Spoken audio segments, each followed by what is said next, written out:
यानी लगभग 1300 ये दिल्ली चले गए।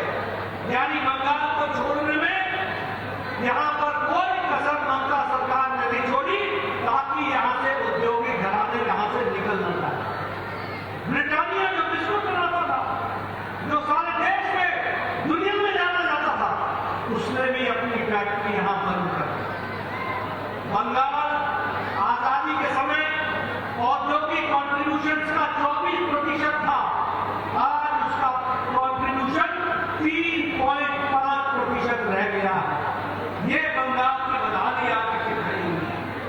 1960 में हमारा सकल जो हमारा ग्रॉस डोमेस्टिक प्रोडक्ट था, जीडीपी थी, वो हमारी 10% यहाँ की थी, वो 5% रह गई है। इस तरीके से जो विकास के काम थे, छोटे उद्योगों को भी रोकने में कोई कसर नहीं छोड़ी, चाहे वो माचिस की फैक्ट्री थी, बुनाई की फैक्ट्री थी। यहाँ नामिया काम के लिए जाना जाता था, काम की साड़ी, वहां भी रायपुर लूम को लाने का काम वेस्ट बंगाल में ममता सरकार ने किया। ये भी हमको ध्यान में रखना चाहिए। फॉरेन डायरेक्ट इन्वेस्टमेंट यहाँ रुक गया है, एफडीआई समाप्त हो गई है।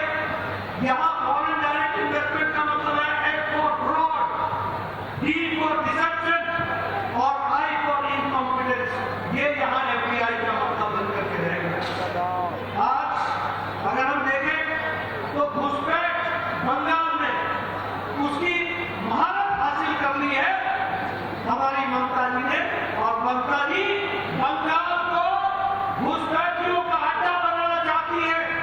बंगाल के लोग माइनॉरिटी में हो जाएंगे और घुसपैठियों को यहाँ पर पनाह देने का काम ममता सरकार कर रही है। वो ऐसी सरकार को रहने देना है क्या? रहने देना है क्या?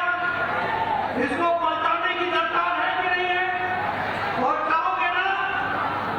आज देखो, आपको जान करके बहुत ही आश्चर्य होगा कि यहाँ पर लगभग अगर हम देखें तो नेशनल जो हमारे क्राइम रिकॉर्ड ब्यूरो है, वह लगभग यहाँ पर 19,698 केसेस यहाँ दर्ज हुए हैं। लगभग 28% एसिड अटैक हुआ है। यानी लॉ एंड ऑर्डर का काम बिल्कुल समाप्त हो गया, चरमरा गया है। लॉ एंड ऑर्डर नाम की चीज रही नहीं गई है। ये वेस्ट बंगाल की सरकार ने करके दिखाया।